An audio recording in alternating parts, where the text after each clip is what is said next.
really live, because now we're quasi live, but it always takes a while for Twitch to actually go live. Man, no worries.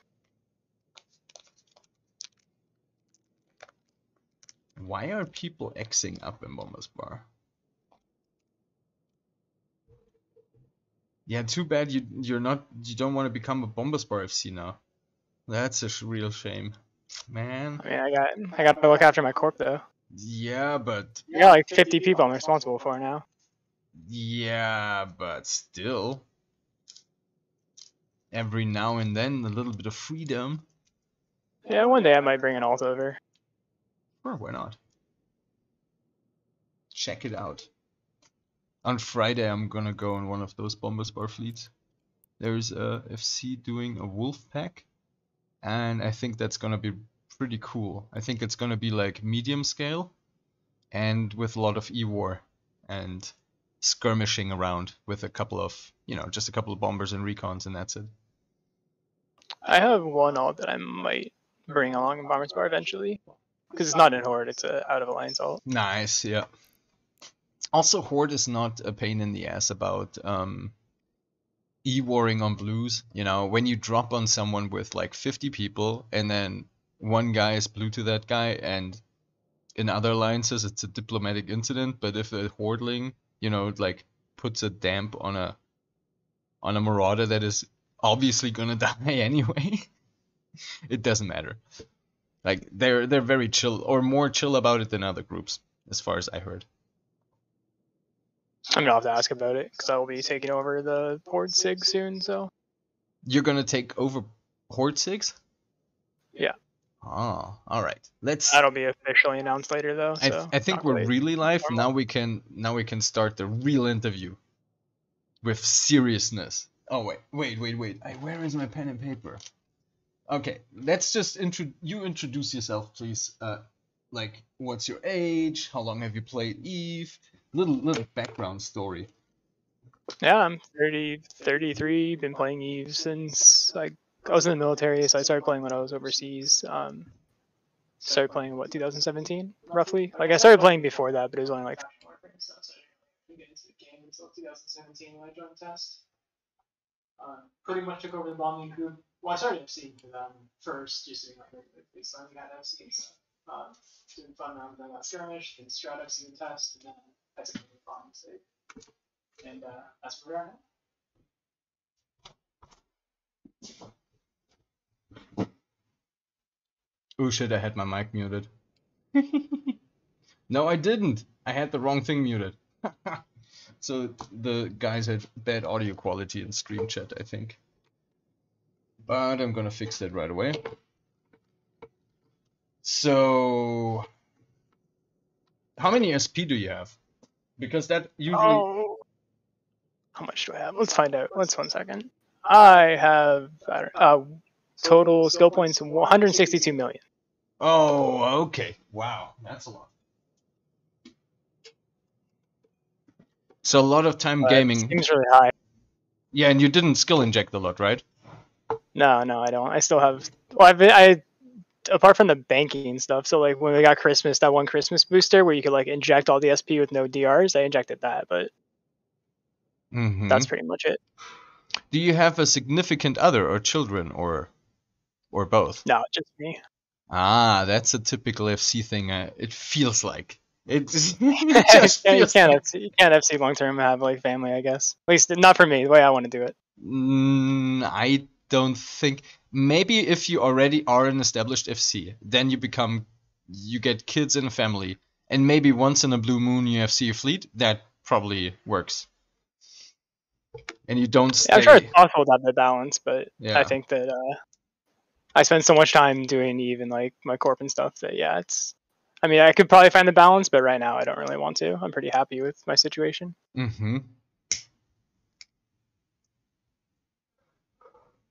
All right. So do you get paid FCing for like big alliance groups? No, absolutely not. So in test you also didn't get anything like? I got some like budget stuff for the SIG, but personally speaking, I did not receive anything. Wow. I don't think any of the FCs got anything. At least from what I'm aware of, none of the FCs get like paid or anything. I think at some point in history, in N3, some people were paid like ISK per month because I was on a junior FC thingy track or whatever, and then they tell me, oh, but you get this and this per month, and I'm like, okay. But it wasn't really too much. So yeah, I mean that's not why I do it anyway. So like I'm not too fussed about getting Plex or ISK or whatever. Like it doesn't really matter to me. I do this because I enjoy it, not because like I want to get paid or anything. yeah, but talking about ISK, what do you do in the game to make ISK? I run Ishtar and used to be VNI alts, but now it's just like Ishtars and Myrmidons to pay for the plexing the accounts and stuff.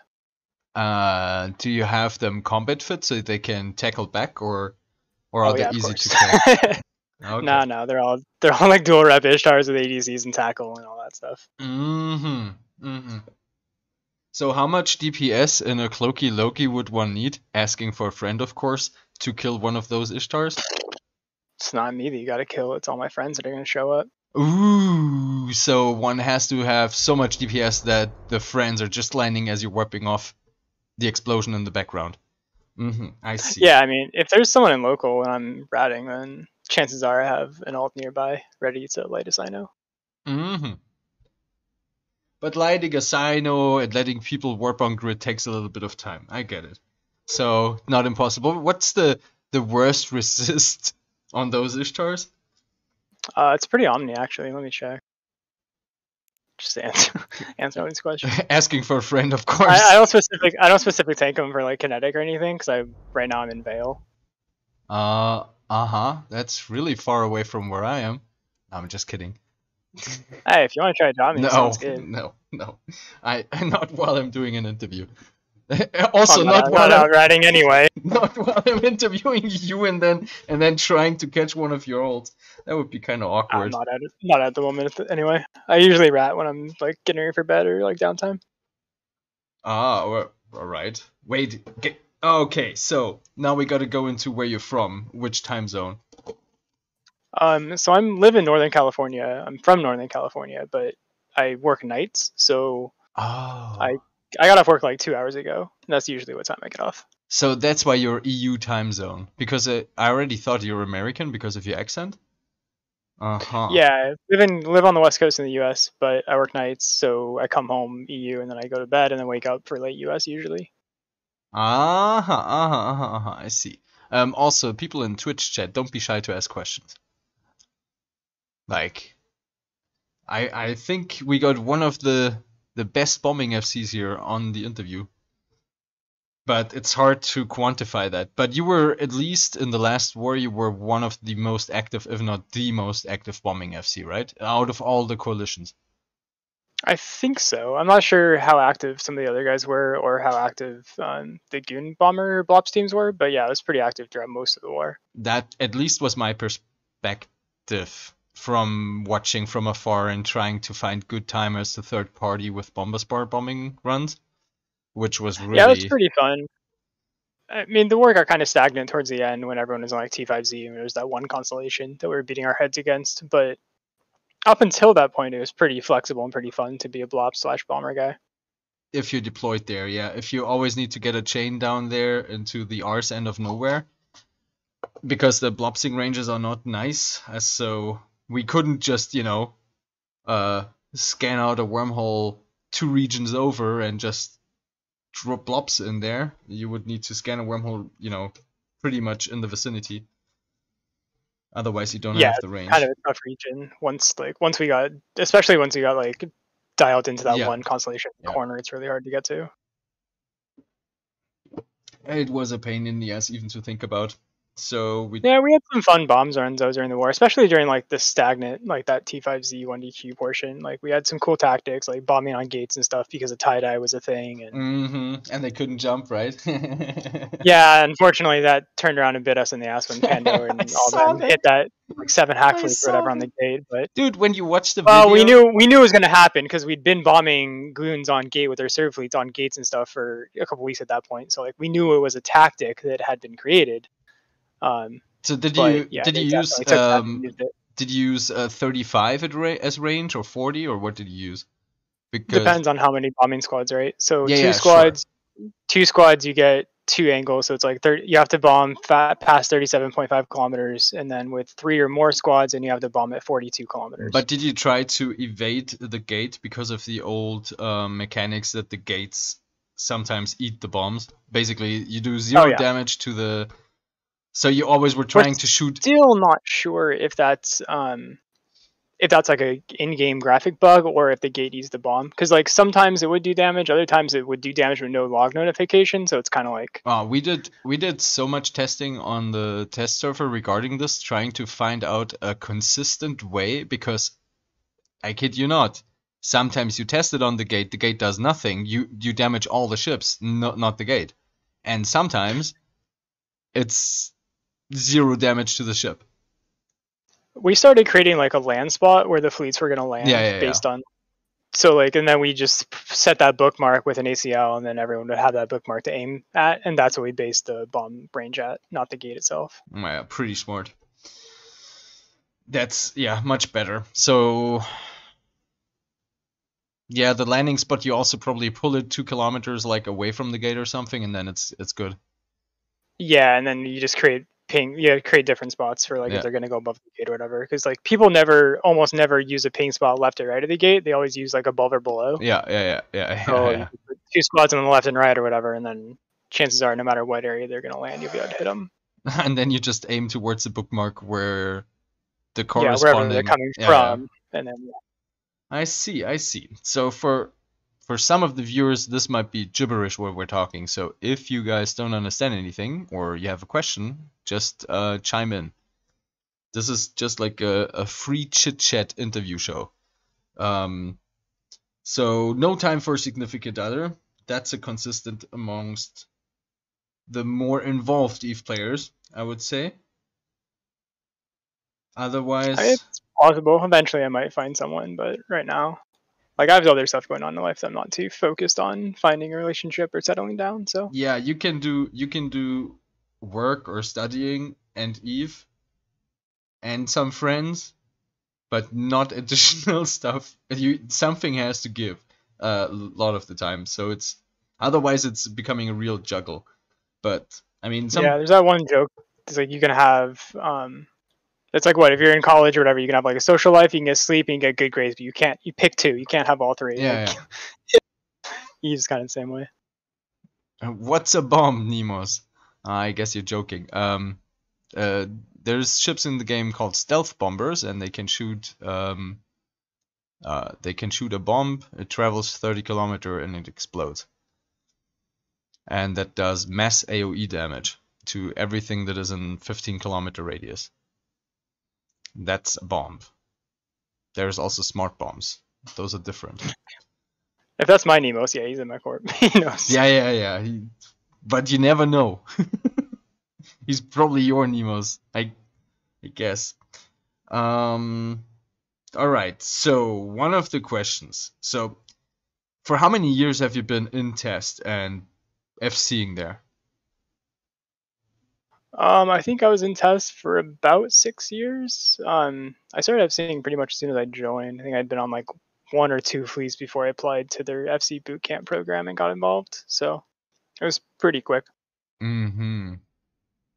And the Predator group was done by you? Like you started it? No, it's been around for ages and ages and ages. I think as long as Test has been an alliance in the game, they've had Predators as like a covert ops sig, I want to say. Mm-hmm. So before me, it was run by a guy called Ryan Myers, and then I took over with Blue Ice, and then Blue Ice kind of retired from the game, and Saber Skunk stepped up to be my co-director, and then we had that for I want to say about 5 years before we left. Mm-hmm. But now the Predators group is basically gone from test and moved over to Pandemic Horde.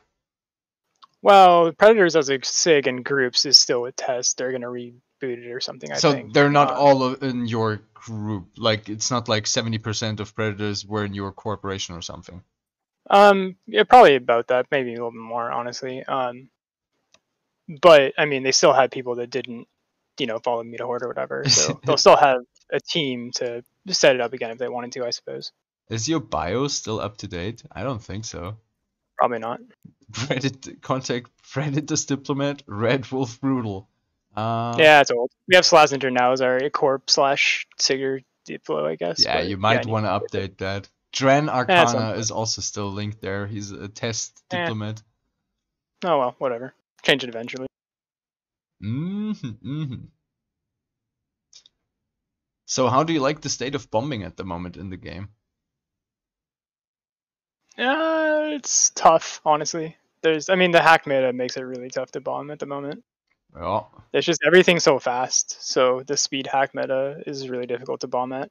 Anything that isn't going 2.5 a second, you can hit, but faster than that, it's pretty tough because you're traveling faster than the bombs fly at that point. So.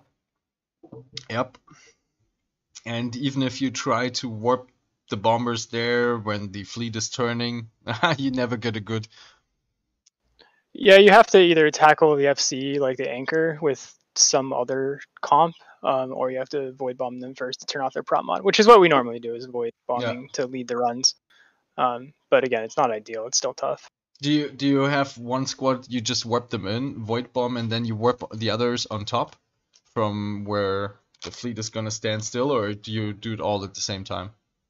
No, if they're moving, you have to do the voids first because you got to turn off that prop before you can send in the regular bombs. See, if you time it right, which we do, a little bit of experience, you can send in the voids. You know the voids are going to hit, so you can send in the other bombers right afterwards, like another scan cycle. Okay, I see. But you got to do it pretty quick. Because they're going to get capped to turn on their prop mods really quickly. So it's hit or miss. It's not perfect, but you can still get some damage. You can still get some chaos, which is kind of the goal of bombing anyway. Do you know if the scan cycles are server tick related too? Because you can put mods on your scanning ship and so on to decrease the scan cycle or implants. It's still tick related. So I think so, yeah. It's still based on ticks, and then it also depends on how many results and stuff, because it'll take a while to load the results, whatever. And for every second it takes to load a result is one more second your enemy's traveling. So I think the filters help. I'm not sure. It seems to me they help.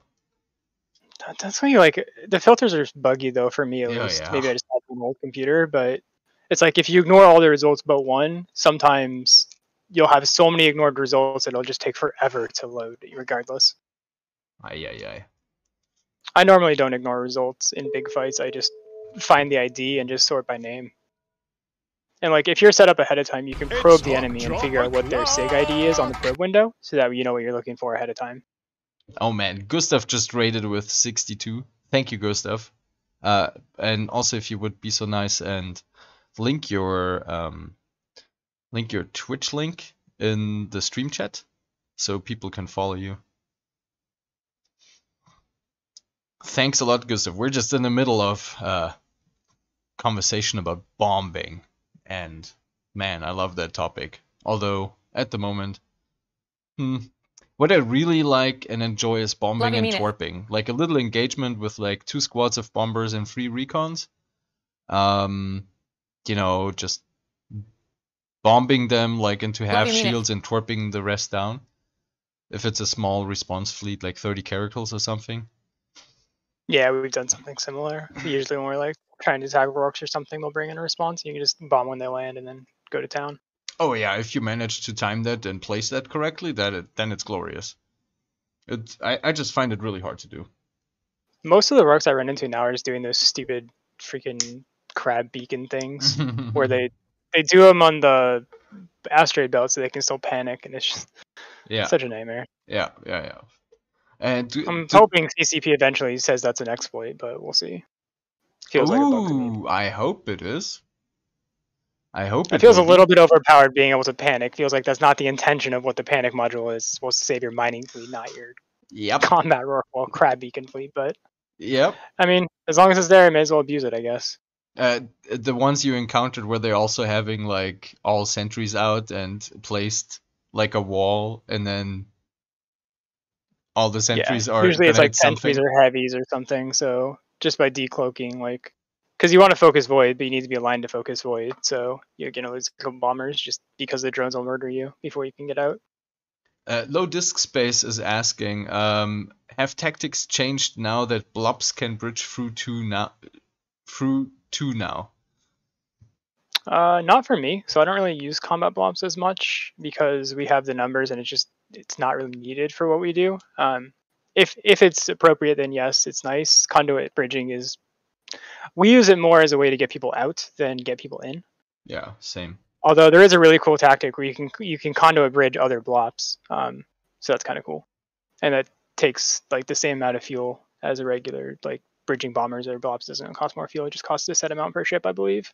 So you can conduit bridge a blobs team together, and then you can rotate which combat blobs does the conduit bridge, and the blobs that are taking the conduit bridge, like they're being conduit bridge, they get the double fatigue reduction. So it's kind of cool. I see. There's the nifty benefit. How is? Yeah. So if you have a different blobs to each conduit bridge, you can actually effectively travel. Like you're only, it staggers the double fatigue reduction, so you can travel a lot farther, a lot faster. Interesting. If you ever need to travel across the galaxy in a blobs. Yeah, I wonder if that ever was used already as a method of fast response, or I don't know, like fast getting somewhere that is really far We had off. used it. Well, you used to be able to bridge a bridger. Mm-hmm. So you could literally put a bridge and another blobs bridger could take it. The only problem was it'd use like pretty much all of your topes. Yeah. But it was a way to get a bridge, like a double jump a lot faster to get them out there if you ever needed to get a bridger to rescue someone or whatever. Mm-hmm. Yeah. I remember that we used that too, but with the old mechanic, not the new one, I think. Or at least I wasn't there for it. Yeah, we only do the conduit other blobs when we're like doing a move up or something. So like if I'm moving a bunch of balls and they all blobs, then I'll set up a conduit chain where different blobs will do it, and it lets you move a lot faster. But again, it's very situational. So now that you moved from test to horde, do you have more blues or less blues? I feel like we have less. I don't know. I'm fighting Frat at the moment with my corp, so pretty much our only conflict that we're coming into is just Frat, and they're not blue to us. So. And you're doing that with your corp, you say, not with the whole alliance, or? No, we moved into Vale in like the horde space in Vale, so it's like right on Frat's back door. Mm-hmm. So it's just the corp fighting them. Plus, I mean, horde like comes down and roams for fun, but yeah, it's just us out here at the moment. There's a couple other former test groups that have like kind of joined. Some of the other corps that have joined horde have sent some of their active pilots our way, but yeah, for the most part, it's just like my corp and a few guys. And your corp is how big at the moment? I think we have about 45 or 50 actual people, and the rest are just alts and stuff. Wow, that's a lot of alt. But I guess that's normal for nullsec people. Well, a lot of our campers and utility alts and dictors and all that stuff are here as well. So. Who gets the tax? I don't know, corp or the alliance. The test 10% tax rate. Yeah, it goes to either the corp funds or I think it goes to the alliance. I'll have to work that out. I'm still new to the whole CEO thing. I just kind of never intended to actually run a corp. I'm still figuring it all out. Oof, it sounds like a thankless job in a way, because it's a lot of background shit, probably. It's not that much different from running the SIG, minus having to deal with like tax, which I hadn't dealt with before. But yeah, an active member check if you really want to do that. I don't know. Some people do. Yeah, I'm not too worried about. We have other guys that check it, but everyone that came here was all previously active, so I know every single person in the court. Nice. Yeah. So, what's the biggest difference in your opinion from the switch? Like, is there some? To me, as an outsider, all nullsec alliances seem pretty much the same with some differences, but not too big. But is there any Um, huge ones? I think the biggest difference for me is just the amount of other content going on. So in Horde, there's like content fleets going on all the time. There's a bunch of different active SIGs. Test didn't have as many active SIGs, when I left, but um, they have a lot more active SIGs. They have a lot more active people, and they're a lot closer to where I'm fighting. So it's only 6 jumps from where I live in Vale to main Horde staging in R10. Mm-hmm. So yeah, that's the main difference. It's just there's a lot more activity, I think, and a lot more content fleets going out and towards our area. So Mm-hmm. And also, we're also a lot closer to Horde space. We're not as like when I was in Test. Test is in our passage, but I was living in like Losec Obe near Vale, so we weren't nearly as close to the main group as we are now. what doctrines are you guys using usually to fight fraternity? Mostly we're just blopsing. So drop bomber, torpedo bombers with like UR and stuff on them, and then we also use HML Lokis for like some of the heavier drops, and we use RD Lokis for the bigger fights. Those are like the 3 core that we have. Ooh, Lokis. A lot of Lokis. Someone in Twitch chat is saying, "Welcome to Horde, Sieku. I'm happy to fly again with you." From Ronxi. Yeah. Hopefully everyone wants to rejoin us. I'm working on getting some stuff going on to help get the rest of Horde involved in the blops and stuff. Like more involved, because they already have a blop sig, but I want to get people more active and out into my theater so we can get more content. Mm-hmm. Because if you get 100 bombers, you can kill stuff before the cavalry shows up. Forget targets, or it's hard to find. Sometimes it's hard to find the bigger targets, but yeah, there's a bunch of like Rorks, and like I said, there's Rorks doing those crab beacons that I want to hit, but need more numbers to do that. Yeah, for sure. What are the numbers in your fleets usually like? Since we just run like the corp and like close friends, usually we pull like 15 to 20 on average. Like that's a really good form for us. We blops usually with like the 10, maybe a dozen people. And what is the kind of stuff you usually kill? We go for anything Rourke and smaller. So we kill a lot of carriers, a lot of Ishtars, a lot of random whatever we find on gates, that kind of stuff. Yeah, I can feel. And that seems cool though. Yeah, we don't see too many supers or anything riding at the moment, so it's not like we're missing big targets because of numbers. Usually it's just like the big Rourke fleece or something we can't handle. But do you also use recons a lot? Oh yeah. Every fleet we go bombers. We do the support recon, so you get an Arazu, a Rapier, and a Falcon, and then we also bring a Logi Loki as well. Mm-hmm. Shield, I suppose, right? It depends. Usually it's shield. We have in the past used armor tank bombers as hunters. So if we do have armor tank hunters, then we would bring an armor. We just swap out the armor reps on the Loki. Ooh, Ragnarok is asking a dicey question. So when is Horde going to absorb test? That's not my call, man. I'm just a bomber. Bomber FC. Just a Bomber FC. He doesn't know Ragnarok. Just a bomber guy, man. But I don't know. Maybe Twitch chat knows. I saw some posts about blah blah. Some corp is leaving test again. Like not just Sieku's, other ones too.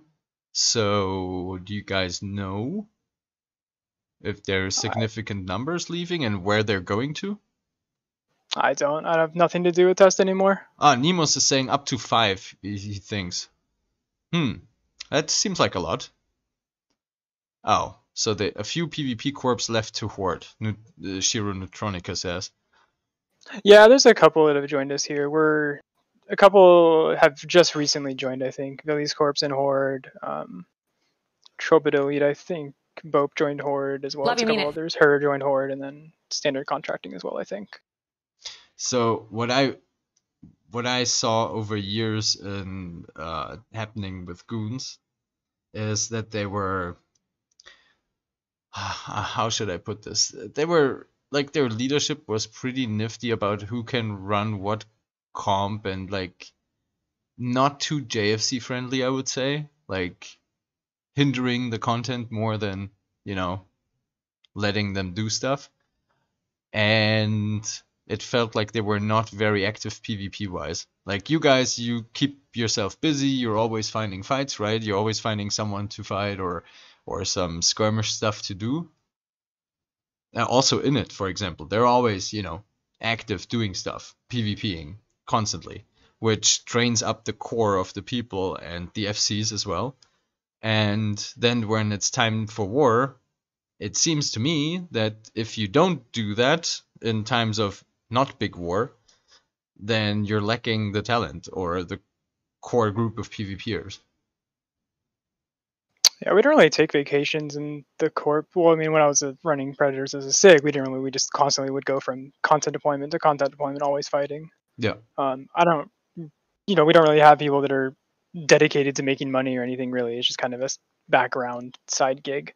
We got a couple indie people, a couple market people that do all that stuff with us, but the focus is always just finding the next fight for us. So, in your estimation, could a similar scenario happen for Test where it's just not a PvP group anymore, or like PvPers who want to be more active leave it and go to other places? I'm sure they'll always have their PvPers. I mean, Test has been around since the game started or something like that, right? They've been around for years and years and years. Sure. They'll always find content and find a PvP core to go do stuff. All right. I think it just kind of fluctuates. Like they run smaller fleets for a while, then they get a bunch of members influx, they can run bigger fleets, just like any alliance.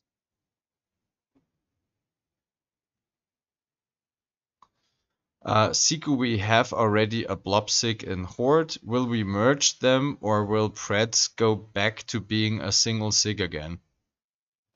I'm working on that. I'm not quite sure what the official designation will be. I do want to integrate, move with the Blobsig and Horde and the Bombing Sig and Horde and get my guys kind of integrated into all that thing. But the actual breakdown, I'm not sure yet. We're still talking, working it out. I've only been in Horde a few weeks, right? So it's all this stuff. Yeah, super fresh. And I suppose when you decided to leave Test, you had a bunch of options to go pretty much anywhere. Like, I think anyone would have taken you with a hand kiss. So why didn't you pick Horde? Why not something else? Why something with so many blues? Or what was the reasoning? Members wanted. Oh. We put it to a vote. Where do you want to go? And the members chose Horde. So here we are. Oh, I see. That's seems pretty simple and straightforward. And maybe there's also some crowd intelligence because everyone knows a little bit about some group. I mean, I had a great working relationship with the Horde FCs before I joined. I worked extensively with them during the Goon War, especially before when Tess was involved in period basis in that front. I was with Predators in Fountain with Horde, so we had a really good working relationship. So it was a pretty easy transition, but I mean, it's I'm not really speaking on behalf of me. I'm speaking on behalf of the Corp. I'm working on behalf of all the members that I have, so wherever they wanted to go is where we went. Seems cool.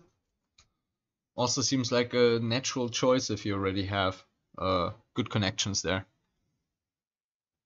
Yeah, it's a pretty easy transition process, all said and done. I mean, my guys put in a ton of work getting all the logistics and all the background and all the, prep work to join. But once we're here, it's been really smooth. How many hours per week would you approximate you're spending on Eve? Too many. Is that more than 15? Oh, yeah. More than 20? I don't. I mean, it's. I play as much as I need to, right, to get the jobs done, take care of the corp, and get the content and play the game and have fun. So some weeks it's 10, 20 hours. Other weeks it's 40 plus. It just depends, man. Oof, wow. Okay, for casual gamers, don't be a bombing FC. Well, it's. I mean, that's my choice, right? You could probably do it with a lot less hours. You could be successful with Eve, especially the bomber FC, only playing a few hours a week if you wanted to. I just happen to run a corp as well and enjoy hanging out with my friends. So it's not just it's not like a job. It's just a hobby that I enjoy and hanging out with my people. So fair enough. So wait, what are the other standard questions? We already got the girlfriend question. What was your biggest bombing run? Do you know approximately the numbers of stuff you killed? I think one time we killed 200 plus battleships in one run. That was pretty cool. Ooh. We did that a couple times. So those are one battleships or yeah, tech ones. Okay. There's only 2 tech P battleships. You can't bomb a blob fleet. You're successful, really, and good luck bombing a marauder fleet. Yeah, but it could be faction battles. Oh yeah, right? faction, yeah, pirates like nightmares or something. Yeah, no, it's just I think tempests and maelstroms were the two that we hit. That was a long time ago though. We don't see as many big battleship fleets anymore. Nova is salivating going to join Horde. No, I'm not. Definitely not. No. I'm way too casual to be in any alliance. Also, that would eliminate like half of the targets. No. No, Ragnarok. Definitely not. Thank you very much. But you put me off track now. So. Yeah, what is your typical preparation for bombing runs on timers and so on? That's pretty much just get a alt there to make bombing pings. That's like the only prep we need to do anymore.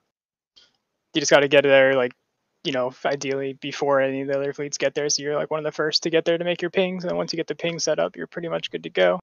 I usually run a 6-point compass, so like top, down, left, right, front, back. 6 pings to put all my bombing squads, and then they just sit on those pings like 3,000 kilometers or whatever away from the targets and wait. Oh, nice. You must use a very fast ship for that if you're doing all of that just before the fight. Yeah. Or do you... It's all about the setup. So just as long as you get there in time to set up the pings, that's pretty much the only time sink. So, in terms of damage type for the bombs, do you already pretty much know what the enemy is gonna bring, or is it a lot of guesswork, or is it a lot of spying involved? If we don't have intel like what the enemy is bringing ahead of time, then we usually default to electron, which is purifiers or hounds, EM or explosive. Mm-hmm. Just because those tend to be the most universal, and especially if we're doing voids, any active hardeners will hopefully be turned off. So yeah. So any hole plugging is gonna be off for at hopefully. Least that's the goal. Yeah, it doesn't always work that way, but yeah. At least for a part of the fleet, because it depends on where the cycle of their module is, like how far it's along, and if they can, after the last void bomb gets hit, if they can regain enough cap for one more cycle. Yeah, and it's like EM is usually the weak point in shield comms, which is what most of the fights are at the moment. So we tend to do a lot of EM bombing. But not on the Munins though. Not right? on the Munin, yeah. But no, not on Munins, but Munins the whole is kinetic. Usually explosive. Oh, explosive. I thought it was kinetic. But even if it is kinetic, we still run explosive because we have more Hound pilots than we would Manticore pilots. Ah, I see. So you run pure bombing squads. Yeah, usually. And then the difference is kinetic would technically be a little bit better. Yeah. 59 versus 66. But the align time is not as good. And then, well, it's really the point is we wouldn't have as many Manticore pilots, and it's easier to just have our guys get 2 bombers rather than have to keep 3 or 4 in stock. So sure, yeah, sure.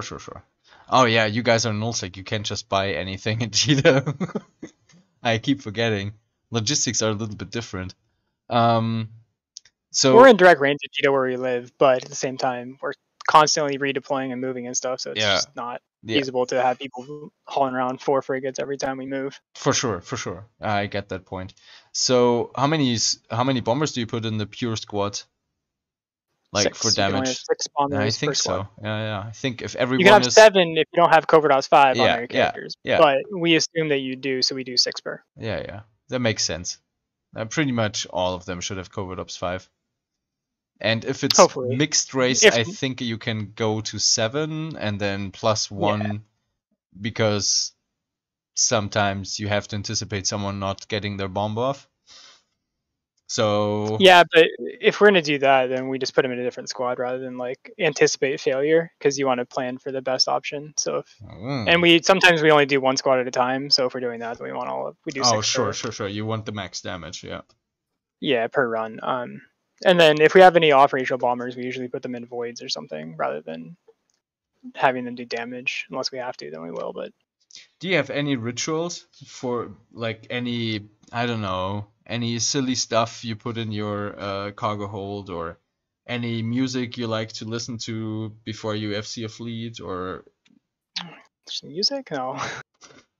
When it was No, normally before a fleet, I'm just in comms with my guys, so we're just hanging out while I get all this background set up on an alt. So you're doing always the background setup. sometimes I actually have a really good FC team that does a ton of work. Nice. Because I was talking to I was also doing an interview with the Alliance tournament winners, and they had like cool music blasting shortly before the matches. I thought that was a pretty cool style. Like sometimes I'll watch like trailer, like 2 Steps from Hell, like some of that epic trailer stuff to kind of get pumped up. But yeah, for the most part, it's just chilling on the side while we do all of our work.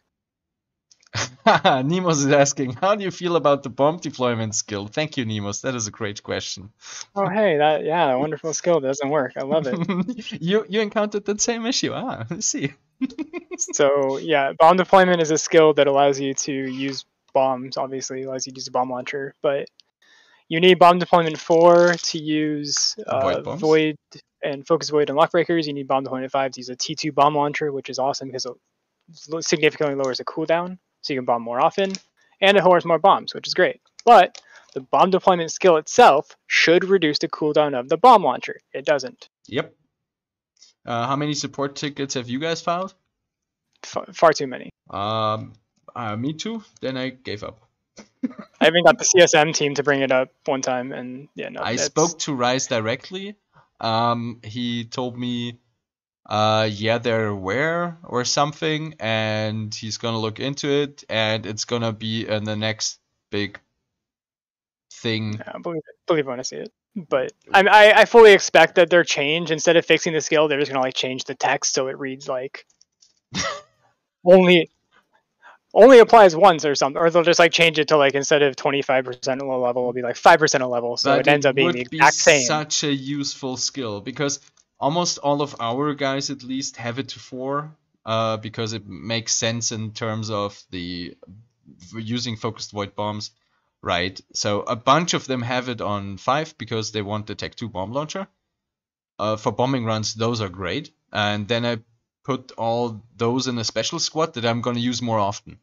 If you need a bubble clearing squad really quickly, then I use those, warp the rest of the squads in to do the actual bombing run, and then I can use them later for something special or double dipping on the targets or whatever. But man, it would be really nice if that skill would apply. The thing about it, if the skill applies, then it's gonna. If the skill applies properly, it would reduce the bomb cooldown to below like a faster cooldown than defender launcher, which I think would be absolutely fantastic because it actually requires skills to use a defender launcher. I think they actually planned it that way. You see I want to say they did, but at the moment it's like you see a bomb, you hit your defender launcher. By the time you can bomb again, your defender launcher is up, so there's no like planning basically, unless it's multiple squads and you split them, whatever. But yeah, with the bomb deployment, you'd actually have to plan your defenders, but hopefully, I don't expect it to change anytime soon, but it'd be nice. What I really want to know, have you ever done a feint retreat? That's the tactics from the Mongols, basically. Usually, maybe one could say the kiting people in Nullsec are using that sometimes when they're burning away and like instead of arrows shoot their rapid light missiles.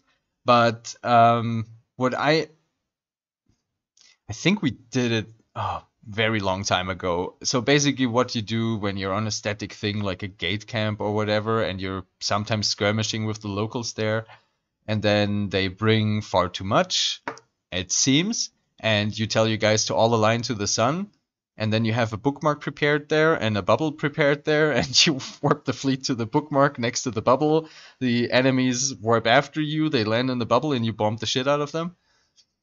Oh yeah, we've done that. Okay. Not necessarily on the sun, but like we've definitely set up on like planets or other stuff. I love that stuff. I should do something like that again.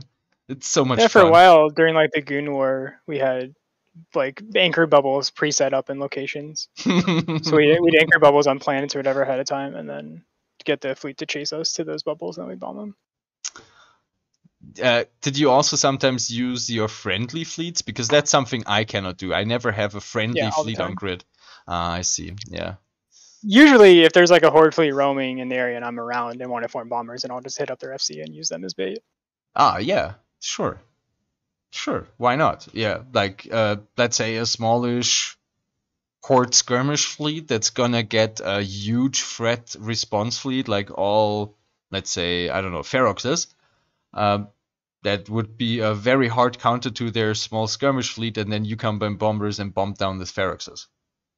Yeah, exactly. And the Horde FCs have been really very willing to work with us and help us get like the bait set up and stuff. So it's been pretty successful. Nice. Maybe I should fly with you sometimes to learn a few tricks. Hey, anytime you want to join me, just come on to QTAG D and bail. Yeah, I'm just gonna hit you up on Discord, say, yo, where to go, mofo, and do you have a ship? I mean, like, yes, we do, and it's in direct range of like Losec, where we are now, so you can go from Ob to get to us. Oh yeah, sure. Bridge. Yeah, sure. Either I let myself be bridged in or something. Sure, we can do that. I would like that. We have all bridgers there. We left a cache of bridgers in Ob, so you can get people in if they wanted. And it's very U time zone, right? Yeah. That's what I tend to play mostly. What roles do you need mostly, or do you always have everything you need? Nah, we just need bombers, honestly. Most of our stuff's covered. Like I said, I have a really good FC team and good support, logic pilots, good bombers, everything. So nice. Yeah, I think this interview is half advertisement for Horde. I didn't anticipate. Like, I don't wanna advertise for any group in all of all the alliances. Stay in HiSec, guys. HiSec is the life. It's a big nullsec alliance, so it has all the trappings of a big nullsec alliance. But I'm pretty happy here, and so are my guys. So how would you describe the trappings of big nullsec alliances? I want to hear it from you. I mean, you just have big fleets all the time, so it's a lot harder to get small individual fights. It's you kind of got to follow the rules, diplo standings, all that stuff. So. Oof. Yeah, that would already be harsh for me. I mean, fortunately, I'm already fighting an enemy that I don't have to worry about diplo standings. So, but yeah, it's like when you're looking for a target, you do have to take that into consideration, especially like when you're planning corp deployments or sig deployments or whatever. But so when you're finding threat, you can just shoot anything and you don't have to worry about anything, I guess. Yeah, I mean, I can't shoot structures because the NIP or whatever, but that's like the only limitation that I have. Oh wait, so you would need maybe a small NPSI group to shoot a structure to make a fight happen. I see. I'd be some shady diplo grounds, and I can't officially go with that. Well, we have the rule no structure grinding, but quickly shooting an antiplex doesn't count. In my opinion. Yeah, there was a time when I was in test fighting Frat that we were hitting like 50 notifications a day, just trying to create as much chaos as possible, but that's obviously dropped off because we can't shoot structures, but we have plenty of other targets, so. Fair enough. So, man, I had so many questions in my mind before the interview. I should have written them down, but I was out all day. What do you work, or do you not want to go into your private life? I don't mind. It's I work as a mental health counselor for a rehab facility. And that's during night. Yeah, so I'm the overnight counselor. So basically, any issues that come up at night, I'm the guy that handles them. So. And the hours you're pulling there, you can still have a full gaming life. Well, I guess you don't have the girlfriend life or whatever, family life or what that is called. Yeah, I mean, I work 8 hours a day, 5 days a week. So I go to work at 11 p.m. I get off at like 7 a.m. and that works out pretty good for me. And 7 a.m. is what in-game time, approximately? 1500. Mine is 8, so. Oh, so it's really in the morning for you. Yeah, it's 9:15 a.m. here right now. Nice. You already had your coffee? Or wait, I guess you don't. I'm not good. I'm going to bed after this interview. Wow, your lifestyle, it's really confusing. It's the time difference plus your sleeping cycle. It's double confusing. Yeah, I mean, it works out for me. I'm kind of an insomniac anyway, so I'd already be up pretty late naturally. Yeah, I can relate to that. Although lately I've been changing. I like the flexibility. It gives me, I'm able to play EU and US or either way, so I just kind of adjust when I go to bed basis when I want to play. So What was your coolest bombing run? oh man, I don't know. It's been probably one of the earlier ones when we were first getting started. We had a lot of really cool, really good success before we got some notoriety and people started trying to avoid us, I guess. During the bigger fleet fights, especially on like static grids, they tend to be the best. I think my personal one that I found very impressive was your I don't know if I should say that here, but when people are warping through a system and they get bombed in the middle of the warp, that stuff. Shh, we don't talk about that tactic yet. I think that's the most hilarious. So you don't have one bombing run that really stands out. That was I think my favorite might be the one where we killed Frat, just because like the circumstance when we killed the Frat Maelstrom fleet was pretty hilarious, where they signed into a Fortizar, and it was right after the change where like you didn't immediately tether. So they signed in and we bombed them before they like got tethered, before they could tether. But how did you do it all from one direction, just with 6 seconds? No, it was multi-vector, and we got decloaked by the fort that we were on. Of course we you did were. It anyway. And Frat could have docked, but I guess they didn't realize that they weren't tethered, so they didn't, and they all died because of it. It was pretty awesome.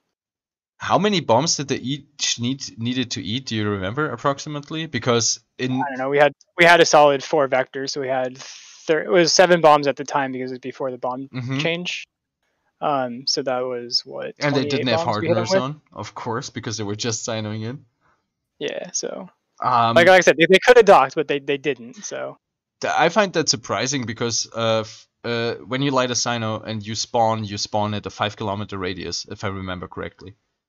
And yes, your correct. bomb overlap is, well, tops 5 kilometers. So you must have done. I mean, the ship also has a signature of, I don't know, 400 meters. So maybe it laps into. You do full damage because they were shield tank battleships without hardeners. So the EHP was like pretty low, it was like 80k or something, which at the time was like 2.5 squads. So we didn't kill the entire fleet because the overlap wasn't there, but we did. But you get a good chunk of them. Yeah. Nice, man. Would have loved to see it. Is there? Knight is asking really great questions. Thank you, Knight. Is there any story you want to tell from the campaign, or from a campaign? God damn, am I speaking today?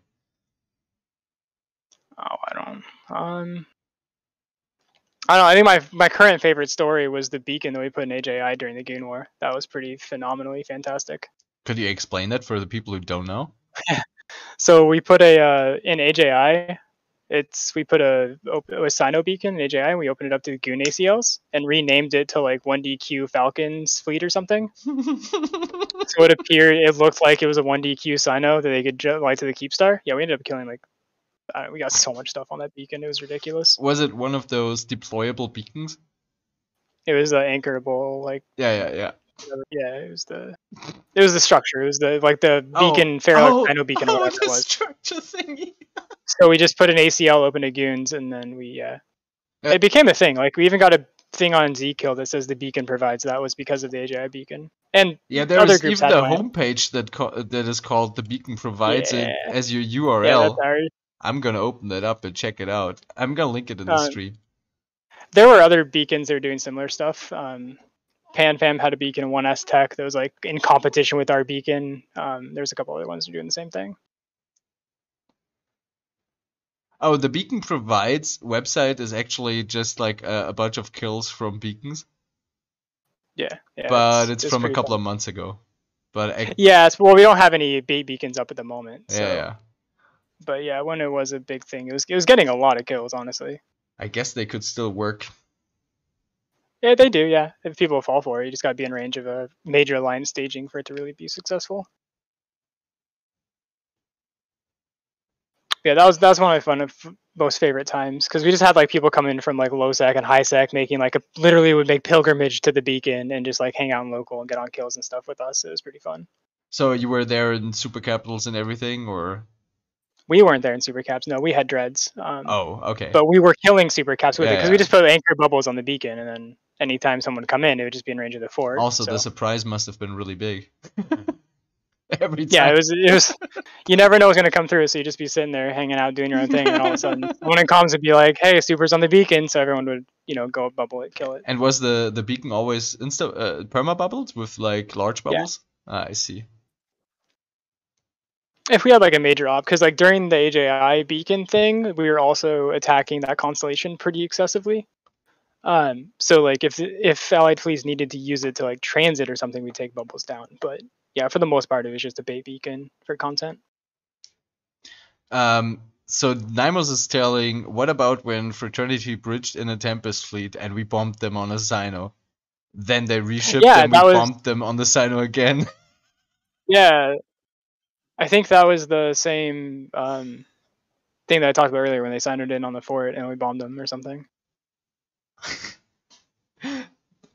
That reminds me of a story when Providence was still holding Provi, and I was pretty fresh into the bombing thing, especially with bombing and torping. And then, I don't know, we had a gate camp or something to annoy them, and they were bringing a Caracal fleet, first with heavies. Okay, we bombed and then shot them down. Then they brought a Caracal fleet with rapids, but they warped to a ping first, so I warped down to them, and then we bombed them again. And then they brought an even bigger Caracal fleet, and we bombed them a third time, and they were so salty and local. That's why I love T1 cruisers, man. You just hit them, let them reship, hit them again, let them reship, hit them again. It's like, all right, keep on feeding me, boys. I got bombs for days. We had a really small fleet, but all the bombers, we put in like scan resolution dams just to survive, to get one more torpedo volley off, and we had, I think, one Falcon or something, and they were complaining that we use ECM. It was a really small fleet, but it was so much fun. I use ECM all the time. I don't care. Yeah, me too. I'm a Blops FC. I don't care. Like, I'm not here for honorable 1v1. Whatever. Yeah. Me neither. But I like. You can find me 1v1, but you don't gotta worry about me. You gotta worry about what comes in on my Sino. But I like when it's a longer fight and we have to choose our E-war wisely. That's what I like. Yeah, I love it's a good small gang where you gotta like juggle it all. It's really fun. I definitely take full advantage of E-war as much as possible because. I mean, I'm a tank is not a thing. Tank is not a thing. You gotta do E-war.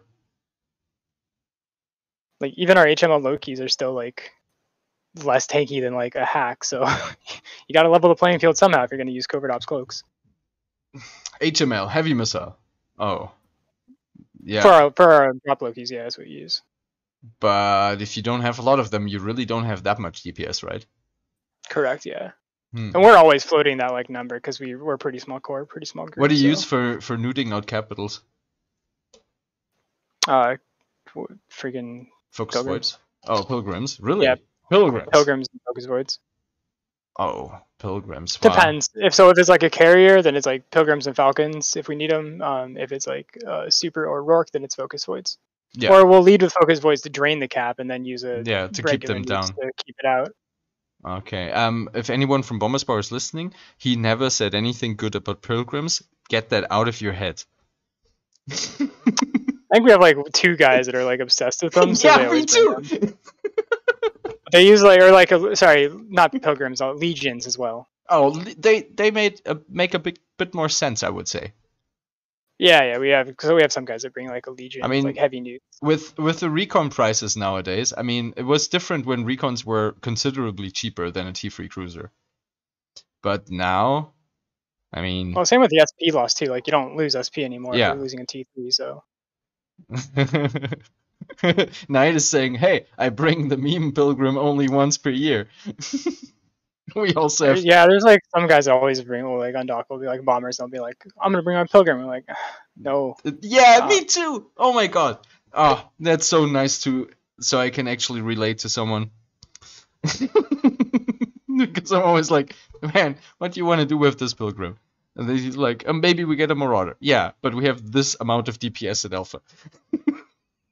Even if you get the marauder, you're still gonna fucking die to the marauder. Like, marauders are so nasty right now. I die so quickly. Like, if you have, it depends. If you start at the same range and you approximately start shooting at the same time, then the alpha is so strong that you get all of his shield. Let's say it's a Varger, you get all of his shield down, and you always chunk something off the armor and the structure, and then they die really quickly. And if you have AB bombers, their tracking isn't, godlike. We've killed a couple. Like sometimes we'll delete them, but a lot of other times they'll be like PvP fit with Yeah. something or other, and like you can like start chunking their armor every volley, but you're also losing bombers doing that. At least I do. Yeah, depends on the numbers. If we have a smaller fleet, like 20 bombers on grid only, or 15, then it gets into the territory where you could kill some stuff. Yeah, that's usually what we run. Is we usually run at like 15 or 20. So yeah. But as soon as you start, you go over the magic number, which is like for the really blingy high grade crystal dudes with drugs. Over 20 free bombers, not an issue. You just do too much DPS. Frat tends to like bling their marauders out as well, especially when they have like implants. So it's or those that ESS nightmare dude. You don't mess with the ESSs too much anymore. Like there's this one nightmare dude. It's always flying like a 10 build super blinked out nightmare, and he kills stuff too. Like he's not too bad, and he was very slippery. I think he got away from me. Yeah, once or twice. But there's a couple Marauder pilots that'll do that in like the ESSs, and they're pretty good. Yeah, give them credit. They know what they're doing, definitely. Sure. But sometimes they get baited too. They warp in and then from a wormhole, the whole rest of the gang comes and they know they made a mistake. Yeah, that's the thing about ESSs. It's like once you commit to go inside the ESS, you're fighting there. Like you're stuck for a while. Yeah, you're there. Especially they Bastion, zero velocity. They can't use the MGD in there. Otherwise, if they could use the MGD, they could still be very slippery.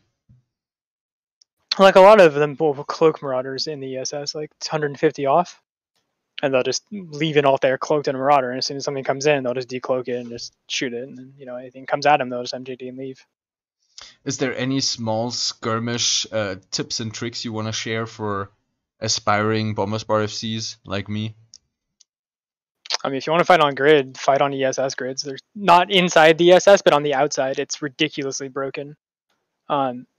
Before you take the gate, you can't warp on grid. So if you can kite, like you just hit 200 off, and they can't warp to you. So you have total range control by doing that, and that's what I love skirmishing on those grids. So you use a lot of javelin torps or something, and info links, or what are you using to get that range? We don't usually take bombers there. We'll do like HML Lokis or a regular like Caracal Doctrine or something to fight that. I see. For like long range bombers, we'll camp bubbles and stuff. Funny enough, Twtich Gauge now has an Astro House on every gate because we were camping them for so long with bombers and Tengus. You just put a drag bubble on the gate, and then anything warped over, you're cloaked, ready to go. So. Yeah, sure. Oh man, I should do a chill gate camp at some point again. The issue is, if I'm streaming it might not be too optimal. Yeah, I mean, I really like the bubble camps on big systems with cloaking stuff. That's really fun, because you get to very much determine what fight you take by doing that. Oh yeah, because you have so much time before something warps in. That's what you mean? Yeah, because you just put eyes on the Keepstar or whatever, and you have eyes all around, and you know what's coming in, so you know what fight you can take. What position in the system do you usually like for the camping? There is the option of on the Antiplex at range, for example, away from the Keepstar or from the 40 There is gates. So what do you usually prefer? If it's a staging or high traffic system, we'll sit on the gate. But if it's like on the other side of an Antiplex, like not their staging system, then we'll just sit off the Antiplex. So you just usually you can put a bubble be like 100 off the Antiplex, be like on the far side of whatever structure it's near, and then you just put your guys between the two, so that way you can cover the Antiplex and the bubble. Yeah. Makes sense. So somebody was asking if they wanted to get into a bomber, what should they do, or is there any recommendations how to get into bombing?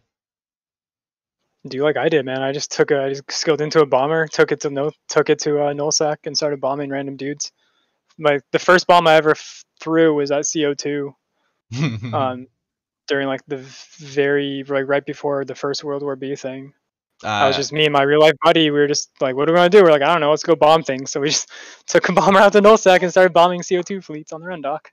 Just two of us. We didn't do anything. We didn't get a single kill, I think, but it was fun. It was interesting, and that kind of led us into a nullsec group where we joined test and started bombing with them. So my first bombing run got like 8 kill mails from Dominix's. You remember Templeman, the Dominix guy? yeah. Yeah, that was my first bombing run. Well, not that particular thing, but a bombing run on Dominix's. That was pretty fun. That was a long time ago, wasn't A it? very long time ago, yeah. Well, before I played. I wish I played like during some of the earlier days, some of the earlier mechanics. Like, man, if I could pull a fleet out of warp with a bubble in the middle of space, oh, that'd be so good. Oh man, I would be sitting so much on bubbles in space. Yeah, that's what I mean. Like, I just sit there with bombers all the time, but also with the grid foo that some groups were doing, there was some really high tech stuff. They were manipulating the grid, so you would basically bomb someone who lands on a bubble from the other side, like from a different grid, and the bombs would fly through. They would manipulate. Yeah, we were doing that in 03 for a while. So during the Frat War and Deterid in 03, we had an Astra House on grid with them. That was pretty famous. But later on in the war, there was a Fortizar that was just off grid of the Frat staging Keepstar. So we were putting bubbles in. Yeah, we were shooting bombs through the grid wall into the bubble and killing people as they landed. I didn't know that was still possible. Man, it's rare. It's rare to get a grid that's so reliably broken like that. Yeah. Because they switch, right? The grid sizes sometimes adjust. And it's a lot bigger than it was before when breaking grids was a reliable thing. Then they expanded the grid to be much larger, so it's a lot harder to break it. So now the grid's like 20,000 kilometers in radius on average or something. So who's some other bombing FCs that people might not have heard of that are really good? Fucking all my guys. All Prey you guys? Mabata has been doing amazing freaking work lately.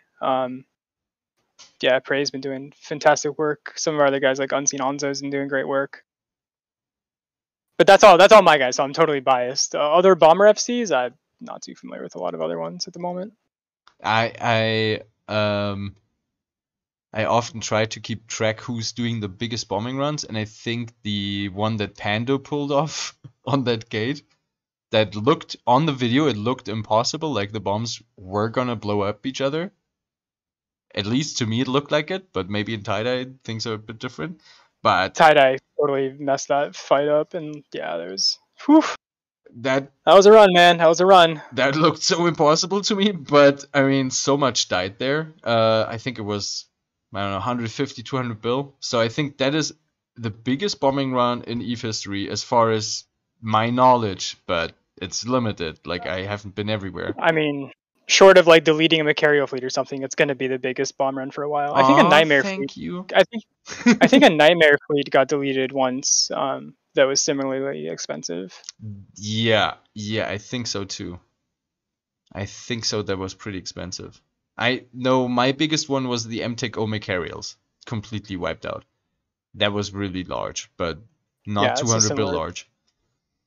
Well, now with the prices nowadays, if you kill like a mech fleet, you might get something like that. But yeah, it's going to be tough to replicate that one. Just because, what are the odds you're going to find like 5 hack fleets on a gate in tie-dye that you can bomb? And like, I think the run was so successful because tie-dye ended up staggering the run so much. Yeah, for sure.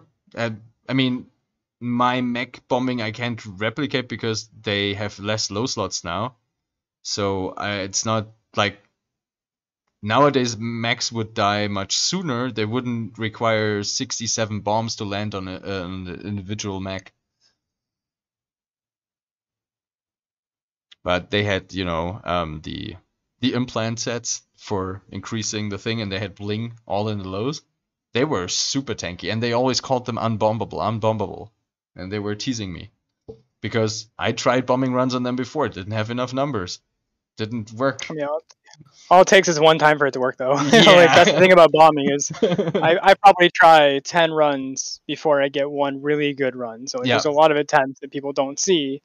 A lot of like setting in the system waiting for your attempt. Like for bombing, you can wait like 2 hours and you only get 2 runs or whatever, Yeah. 1 run. So you got to pick and choose your runs very carefully because you only get a couple chances at it. Shiro's saying they weren't so unbombable after all. After that, yep, yeah. I mean, nothing's really unbombable. It just requires the right setup and the right amount of people. Yep. And luck. And timing. Yeah. Timing and luck. Timing, luck, the circumstances need to be perfect. All your stars need to align. But when it comes off, it comes off. Oh, that's why it's so satisfying. But I think newer bombing FCs sometimes get discouraged because they think, oh, I've seen these videos of all these bombing runs, but my first 3 only got like 50 kills, and I'm always like, dude, you got 50 kills off an enemy fleet. Be proud. It's a great achievement. You didn't mess up, I think the biggest challenge for new bombers are like getting people that want to sit there for a long time and maybe not do anything, right? So you got to entertain your people. You got to provide a reason for them to be there when the chances are you may not actually get to do anything at all. So like for new bombers or new bomber FCs, it's really frustrating when you have 20 dudes that are sitting there for hours on end waiting to do something and nothing happens. So like that can kind of burn out some people too. That's why I try to always get quality intel. And I was so glad when Fraternity first showed up in EVE, because I don't know if you remember, but in the beginning they were losing a lot. Like a lot of fights. Yeah, I know. They were taking. They sent their guys to Curse. Or when they first joined GQ, they had all their guys go to Curse. That's why I fought them when they first got here. Yeah, and they were losing a lot. And they were, even before the fight started, like when you were getting intel from some people, they told you, hey, they're gonna go for it, but on paper they're obviously gonna lose. But they still always went for it. So I loved those guys, because then I knew if I got intel in that area of the map and a threat was involved, then I knew, okay, at least one side is definitely not gonna pussy out all the time. At least this is gonna be worth going for. Bless them. That's when Frat would take those large battleship fleets into hellacious fights for no good reason. Yep. I was like, who was it? Gig X would do that shit too all the freaking time, man. Yep. He was similar. Very similar. Yeah. CO2. I remember him freaking taking an entire Brutix fleet trying to kill one fax on a gate. Just like by himself, man. It was like 5 enemy fleets on the other side of the gate with a fax, and he's like, I think I can break the fax, and he just YOLO'd that gate with his whole Brutix fleet. Just died. They all died. They didn't kill the fax, they all just died, and he's like, oh, guess they're harder to kill than I thought. I'm like, yeah, dude, we told you that. We told you not to do that. Well, right? But it's better. I think it's better for the game if people always fight. Yeah, right? I mean, you learned. It was a crazy feat as well, but... Yeah, but Fraternity definitely improved, I think. And also, even their non-PvP pilots, they have some discipline. They are in the correct fleets. They respond to stuff quickly. So, even if they're not the most experienced, some of them now are experienced, because of course they were fighting so much. Even if you lose a lot, you still get better.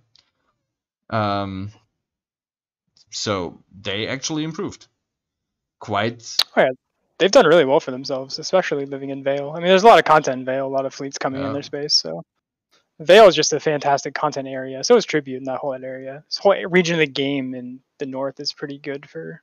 So at the moment, it's so close to Gita, so so many people roam up there, so there's so much content. So at the moment, you would say that's the content area? I think so. I think some people are down like fighting in XIX Fire Coast space as well for some content, but I think that fighting's mostly over. Oh. Because I think Test is an alliance deployed down to help XIX, but by the time they got there, I think the fighting was pretty much done. So. Well, do you have anything more to say to the listeners? Any story you would like to tell? Oh, no, I don't think so. Any plug? I'm bad at stories, though, so... No, I don't think so. I think the ones you were telling were entertaining. Oh, thanks. Plug-wise, I don't know, man. Just, if you're in Horde, keep up for announcements, hoping some things come up here in the near future regarding blops and SIGs and stuff, but we'll see what the future holds for us. If anyone wants to join us, man, come on, hang out. Well, I'm gonna fly with you sometime. Are you gonna do a fleet today? I'm probably gonna go to bed after this, but Oh. I'll be doing fleets on. I'm off on Friday, so that's usually when I get most of my big fleet action. Oof, Friday I want to join a bomber spur fleet because I think that one is going to turn out so cool. Yeah, I might take an alt over there. We'll see. Yeah, go. Come join. Let's chat on comms when nothing is warping into a bubble or we don't get a response fleet, then we just chill out and chit chat. Yeah, see if some of my guys want to join as well. Sure, why not? I mean, wait, what are you blues?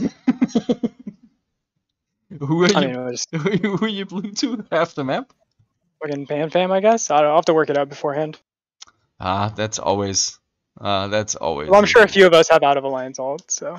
Sure. Also, a lot of hordlings traditionally join us, and they're the ones when people from other alliances, they often say things like, "Ah, shit, I gotta sit this one out. I can't even jump." Just because it's in the vicinity, even though sometimes, let's just say we drop into drone area, and someone in fleet might be blue to the drone area. Okay, but we might be dropping on someone who's roaming there, so they might not be blue I'd to still them. take the bridge and just. I mean, if you just take the bridge. If you can't shoot, you just don't shoot. Like, yeah, no big deal. that's what I would also do, even if you have a hard ass alliance. But some alliances are like, oh, there was a blue on grid, it was AWACSing. Like, the pilots who got killed get confused and they think, oh, it was a blue warpin or whatever. Yeah, but any issues I would just resolve with diplos afterwards. That wouldn't really be too concerning for me. Sure. But some of our pilots sometimes, like, there's alliances that are unreasonable in that regard. And then what I hear from the hordlings joining us, they're like, yeah, I can whore with E-War if this stuff obviously is gonna die anyway. Like, I don't know, 50 bombers against a single marauder, and then you put a little damp on there for one cycle just to get on the kill mail. Just so you don't completely lose out on the experience. I mean, just throw a civilian gun in your bomber. Sure, or that, yeah, like something that does no damage, no effect, and you should be fine. I think all alliances should be like that, because then they get people to join a bunch of MPSI fleets and get more experience. But yeah, I mean, maybe just take like a horror module, missile guidance disruptor, some useless thing. Yeah, something. So, I mean, that's what we tell the guys too, that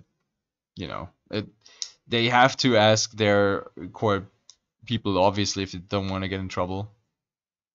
And we never tell them, oh no, you have to shoot or something. It's just we feel sorry for them, because then they're like, oh, I missed out on this dread kill or whatever.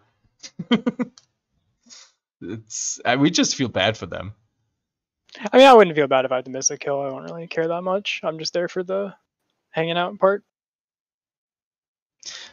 Someone is writing, I got accepted into Horde Cap group with half of the mining fleet of one of their FCs on my BB alt. Aha. And they knew about that character. Okay, yeah, sure. I mean, why not? I mean, we're actually too lazy to use any blue warping stuff or whatever. So it doesn't matter. We're not that... We're just like, we go for random targets. Also, that usually provides the best stories. There's so many fun things happening on fleets all the time that are not particularly reflected in a single kill mail. Sometimes it is, because sometimes, whatever you kill is super funnily fitted in at the wrong place with the completely wrong fit, and that gets hilarious. But it's also sometimes... That sounds fun. I'm definitely going to join you guys at some point. Yeah, sure. You get to see random stuff happening. Yeah, and you also get to see a different perspective too. So sure. Learn things, do things a different way. You can pick stuff up. Yeah, that's why I want to join your fleet. Maybe I learn a lot of tricks. You seem like a tricky person. Hopefully. Yeah, it seems like the goal. At least we always want to innovate and adapt, right? So sure. Every time you get a tactic, enemies are going to learn and adapt. So you got to constantly be changing it up. Yep. Well, I thank you a lot for the interview. It's been a great pleasure. Thanks for having me on. How long do you think the interview already lasted without looking at the watch? That's probably about an hour and a half. Actually, pretty correct. 1 hour 19 minutes. Yeah. All right. Time flies, man. I appreciate it. It's been great. You were one of the top people I wanted to interview when I started the streaming stuff and doing interviews, actually. Well, thanks for inviting me, man. I appreciate it. And Chosu too. Yeah, I also want to interview Chosu. Yeah, get him on. Sounds good. Yeah, He's another one of the bombers, so definitely. Yeah, but he's with you in the same group now, right? In Horde. Yeah, yeah. I see. All right. See ya, mate. Have a great sleep, great evening, and Happy New Year.